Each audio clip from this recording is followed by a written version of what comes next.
Bitcoin isn't just an investment. Michael Saylor frames it as digital energy, the next rung in humanity's ladder of breakthrough technologies. Fire meant survival. Oil multiplied human horsepower. Electricity unlocked the modern world. Bitcoin, he argues, lets us store and transmit value, energy at the speed of light across any border without anyone's permission. When you think about it through that lens, the narrative shifts from number go up to capability unlock. Every prior leap in energy reshaped how we built, traded, and coordinated. This one does it for economic power itself. Instead of being bound to local banks, fragile currencies, and slow intermediaries, value moves like data, instant, precise, programmable. This isn't about slogans, it's about the architecture of the future. Bitcoin behaves like property you can teleport, capital you can't debase, and collateral that gets stronger as the network grows. If that's even half right, the implications touch everything. Savings, software, corporate finance, credit, and ultimately how nations compete. It suggests a world where your balance sheet is portable, your time preference improves, and your counterparties are chosen, not assigned. In this breakdown, we've pulled 6 moments that capture Saylor's thesis, from why he calls Bitcoin hope, to how corporate treasuries become engines that power the network, to the coming reinvention of credit itself. And before we dive in, if you're enjoying these breakdowns, check out our free daily email, Crypto Nutshell. Tens of thousands of investors already rely on it every morning. In just 5 minutes, you'll get the biggest stories, the sharpest predictions, and the on-chain data that actually matters. It's fast, it's free, and it keeps you ahead of the curve. Hit the first link in the description to join today. Now let's get into the video. Saylor doesn't start small. He goes straight to the biggest frame possible. Human progress, he says, has always hinged on mastering new forms of energy. Fire meant survival. Oil scaled horsepower. Electricity lit up the modern world. Each leap wasn't just an upgrade. It reshaped how entire civilizations built, traded, and competed. Now comes the next leap, energy in cyberspace. That's what Bitcoin represents. Not a stock, not an app, not a payment gimmick, a new energy layer for the digital age. It's the first primitive that lets you transmit raw economic power across time and space, instantly with no permission required. And when you look at Bitcoin through that lens, a lot of things snap into focus. Self-custody, that's not just a wallet, it's your own personal generator. Final settlement, that's conservation of energy. Open access, that's the ability for anyone, anywhere to plug into the grid. Bitcoin is hope because Bitcoin represents digital energy. It represents energy in cyberspace. It represents digital property, digital capital, digital gold. But in its most profound setting, it means digital energy, a way to convey energy through time, through space that is life-affirming for 8 billion people, for 400 million corporations, for millions and millions of institutions, for hundreds of countries, for tens of thousands, if not hundreds of thousands of municipalities. And if I were to say fire is hope, and you were shivering and freezing to death, you would get it. And if I were to say electricity is hope, and you were in New York City trapped on the 98th floor of a skyscraper or trying to get up to the 98th floor of a skyscraper, you would get it. And now when I say Bitcoin is hope, I mean Bitcoin is digital energy. And if you want to send energy at the speed of light from here to halfway around the earth to save the life or solve the problem of another human being or corporation, you're going to need digital energy. And so it represents the next paradigm shift, the next manifestation in the story of energy and the story of human beings harnessing energy in order to improve the quality of their lives. When you accept Bitcoin as digital energy, the implications are massive. The rules of money become the laws of physics. Portability isn't marketing, it's engineering. And just like fire, oil, or electricity, the early years are chaotic, noisy, and misunderstood. But once the utility becomes undeniable, adoption compounds, and everyone else acts like it was obvious all along. Framed this way, Bitcoin isn't trying to outcompete Visa or Cash App. It's fighting something far bigger: physical distance, monetary debasement, and the entropy built into every fragile fiat system. Big ideas don't stay abstract forever. They either gain traction or fade away. And Saylor's point here is crystal clear. The path to mass adoption doesn't start with hobbyists tinkering in Telegram groups. It starts with corporations. We've already watched the curve play out. In 2020, treasury adoption was a curiosity. One company, one balance sheet experiment. Fast forward to today, and it's hundreds of companies, billions in capital, and a growing consensus that every CFO is at least thinking about a Bitcoin allocation. That's phase one. Phase two is even bigger, when Bitcoin support isn't bolted on through apps and wallets, but baked in at the operating system level. Imagine iOS, Android, and Windows all shipping with Bitcoin functionality out of the box. At that point, the barriers vanish. You don't set up a wallet. You just already have one. You don't learn how to send Bitcoin. You just hit send. Let's start with the basic application of digital energy as capital, digital capital. There's a trend right now for publicly traded companies to recapitalize on Bitcoin. Our company was the first in 2020. Then there were 2 or 3, and then there were 10, and then there were 20, then there were 40. And about a year ago, there were 60. And then about 3 months ago, there were 120. And right now, there's more than 180. And I would expect that one way you know that the world is adopting Bitcoin is we go from 100 to 1,000 to 10,000 to 100,000. You know, as some people have said, one day every company will be a Bitcoin treasury company. So recapitalizing companies on Bitcoin is one measure of adoption. I think another measure of adoption is building support for Bitcoin into software applications. So, right now you have applications that run on iPhones or Android phones like Cash App that have Bitcoin in them. You have wallets that support Bitcoin, but I look forward to the day when Apple builds it into the iPhone, when Google builds it into the Android operating system, when Microsoft builds it into the Microsoft operating systems. And it's either integral to the operating system of every consumer device, or it's integral to the hardware itself, and people start to integrate Bitcoin support into all the hardware devices that propagate throughout the world. And I think that'll be another really, really big sign. That's the moment the adoption curve bends vertical. Enthusiasts become irrelevant because everyone with a phone, laptop, or device is suddenly onboarded by default. The user experience collapses to one tap. And when that happens, Bitcoin stops feeling like an alternative financial system. It becomes invisible infrastructure. For creators and companies, it rewires distribution. Payouts, subscriptions, remittances, and treasury ops all settle faster, cleaner, cheaper. For regulators and accountants, it standardizes custody and reporting, turning the scary crypto risk into just another checkbox. And for the market as a whole, it's the jump from niche to normal. The moment Bitcoin is no longer something you adopt, it's something you just use. Saylor lays out the blueprint. Experiment in public, open source the results, and lower the barrier for the next wave of adopters. Unlike most tech markets, Bitcoin isn't zero-sum. Every new treasury company is another motor bolted to the same flywheel, spinning it faster for everyone. I feel like we have a responsibility to set a good example and to support and nurture everybody else in the marketplace. So we've tried new things, we've experimented, and I think we go out of our way to share our learnings. We've sponsored a Bitcoin for Corporations conference ever since we got into this space. And we published our playbook. We've open sourced what we're doing. We publish securities filings explaining exactly what we do, what we've learned. I think it's incumbent upon us to point out what we think works, what doesn't work. There are a lot of ways to approach this, and I think the inspirational part of this movement is that unlike a lot of other industries where there can be a winner and everybody else is a loser,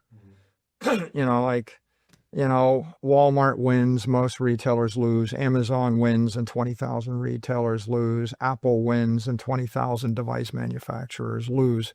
There's a lot of that. In the Bitcoin ecosystem, everybody can win.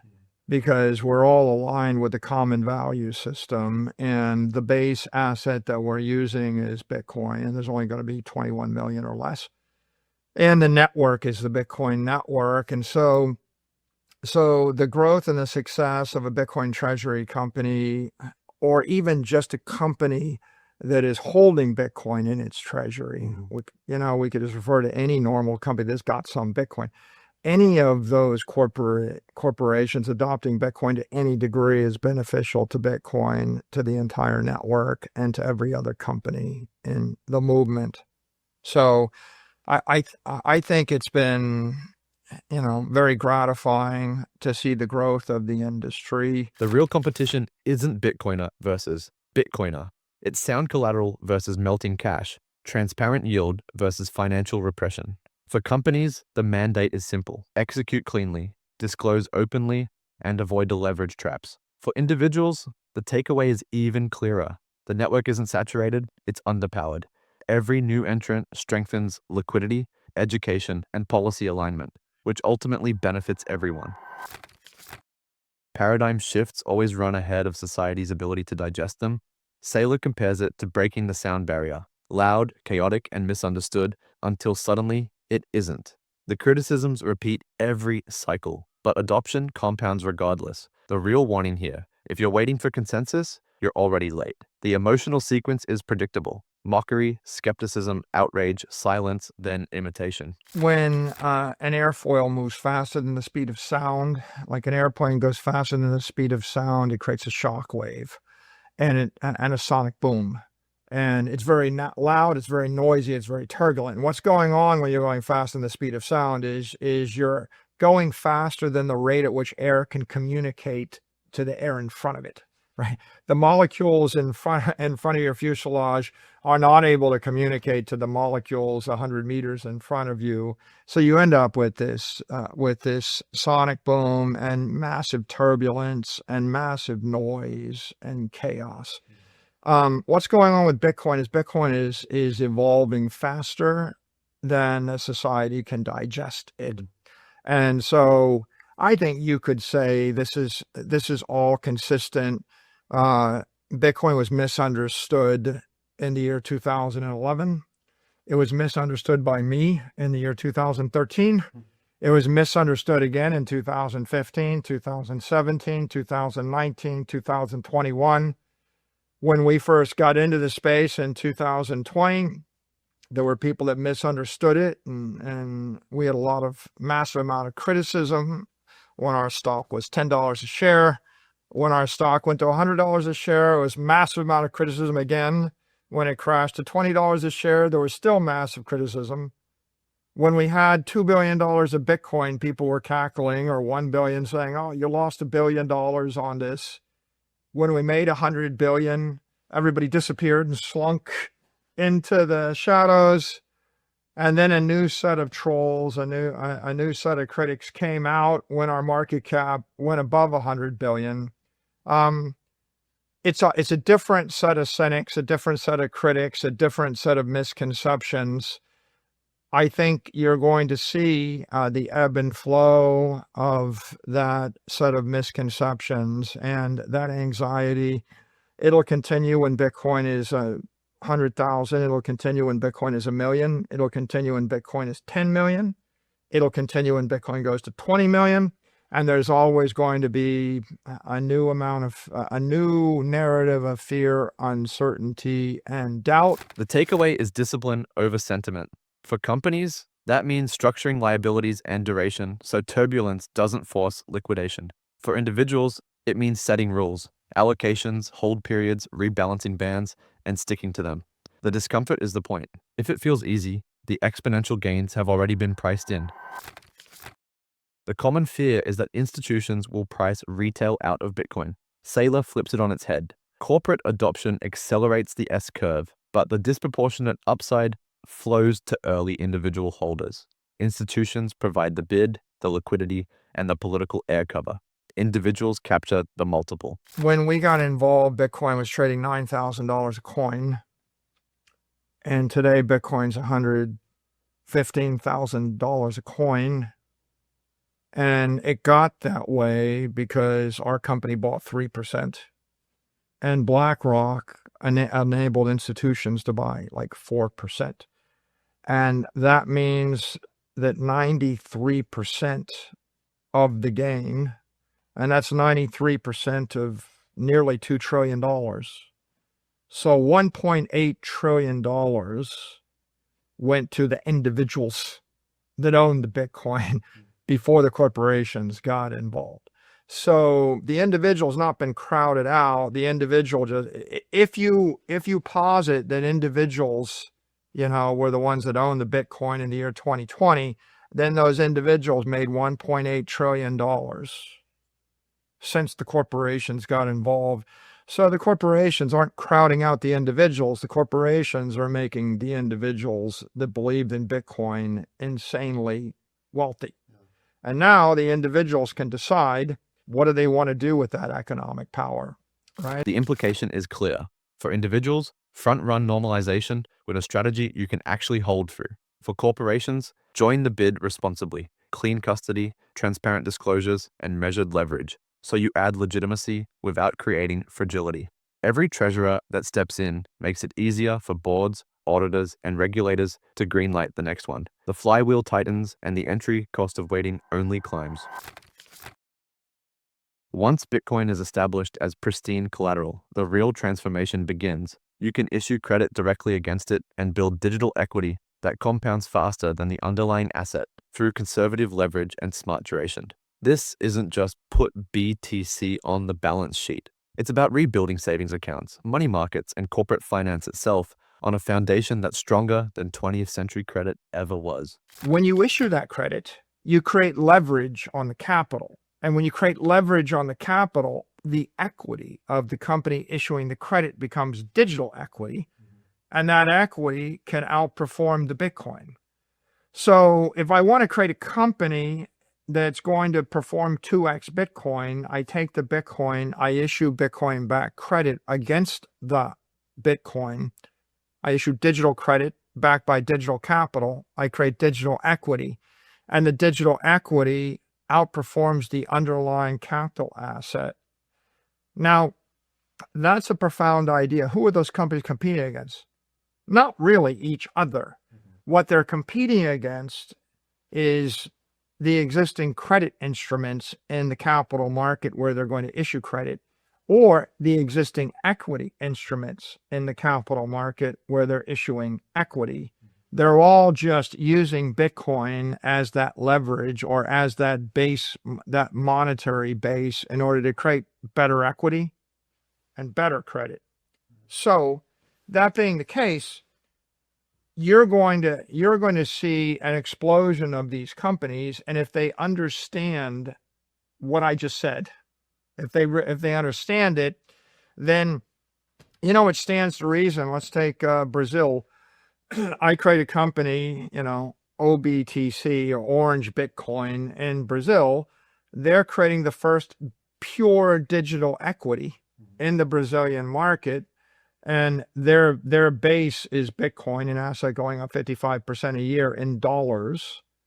And they'll be competing against other equities in Brazil that aren't going up 55% a year in dollars, right? The outcomes are tangible. Savers get higher yield accounts, lenders get cleaner collateral, and companies get balance sheets that compound without financial engineering tricks. The thesis isn't fragile. It's the execution that matters. Manage liabilities with long duration, avoid overleverage, and Bitcoin evolves from volatile asset into the backbone of stable, superior financial products. That's how adoption accelerates, not through gimmicks, but through honest spread earned on the best collateral humanity has ever had.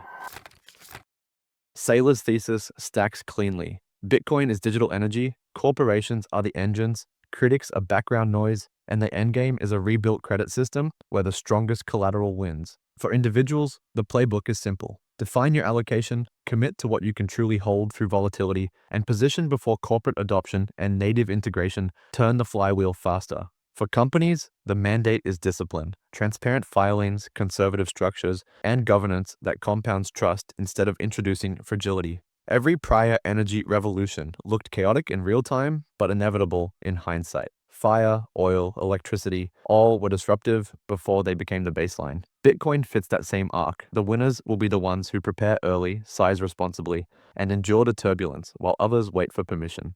By the time consensus arrives, the exponential upside will already belong to those who acted. If this breakdown brought clarity, make sure you're subscribed so you don't miss the next signal before it's obvious. See you all in the next one.